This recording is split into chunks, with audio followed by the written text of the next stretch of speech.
বিয়ের অনুষ্ঠান মুহূর্তেই হয়ে গেল রাজনৈতিক সভা। সানাইয়ের শব্দ ছাপিয়ে শোনা যাচ্ছে স্লোগানের আওয়াজ।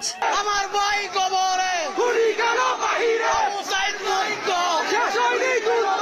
ঘটনাটি চট্টগ্রামের একটি কমিউনিটি সেন্টারের। আওয়ামী লীগ নেতা ফখরুল আনোয়ারের ছেলের সাথে বিয়ে হচ্ছিল চট্টগ্রাম সিটি কর্পোরেশনের সাবেক মেয়র মোহাম্মদ মঞ্জুর আলমের নাতনির। এমন খবর শুনে বৈষম্য বিরোধী ছাত্র আন্দোলনের একদল কর্মী সেখানে উপস্থিত হন। ঘটনার প্রত্যক্ষদর্শী একজন জানান, রাত ৯টার দিকেই হঠাৎ করেই শতাধিক যুবক কমিউনিটি সেন্টারের বাইরে জড়ো হয়ে আবু সাইদ মুগ্ধ, শেষ হয়নি যুদ্ধ, আমার ভাই কবরে, খুনি কেন বাইরে স্লোগান দিতে থাকেন। তারা ফখরুল আনোয়ারকে অবরুদ্ধ করে রাখেন। সামাজিক যোগাযোগ মাধ্যমে এমন একটি ভিডিও দ্রুত ছড়িয়ে পড়ে।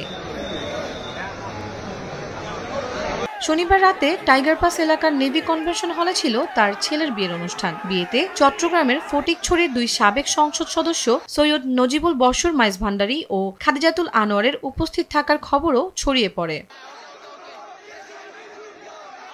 পরে পুলিশ ঘটনাস্থলে গিয়ে আটক করেন ফখরুল আনোয়ারকে। শনিবার রাত 11:30টার দিকে নগর পুলিশের উপকমিশনার মোহাম্মদ ফয়সাল আহমেদ আটকের বিষয়টি নিশ্চিত করেন। আটক ফখরুল চট্টগ্রাম উত্তর জেলা আওয়ামী লীগের শিল্প ও বাণিজ্য সম্পাদক ছিলেন। তিনি ফটিকছড়ির সাবেক সংসদ সদস্য প্রয়াত রফিকুল আনোয়ারের ছোট ভাই এবং সাবেক সংসদ সদস্য খাদিজাতুল আনোয়ারের চাচা। সাবেক মেয়র এম মঞ্জুর আলম বিয়ের অনুষ্ঠানে উপস্থিত থাকলেও ঘটনার ফাঁকে তিনি কনভেনশন সেন্টার দ্রুত ত্যাগ করেন বলে জানা যায়। পরিস্থিতি বেগতিক দেখে অধিকাংশ নেতাকর্মীও দ্রুত পালিয়ে যান। এছাড়াও অনুষ্ঠানে উপস্থিত ছিলেন বর্তমান চসিক মেয়র ডাক্তার শাহাদাত হোসেনও।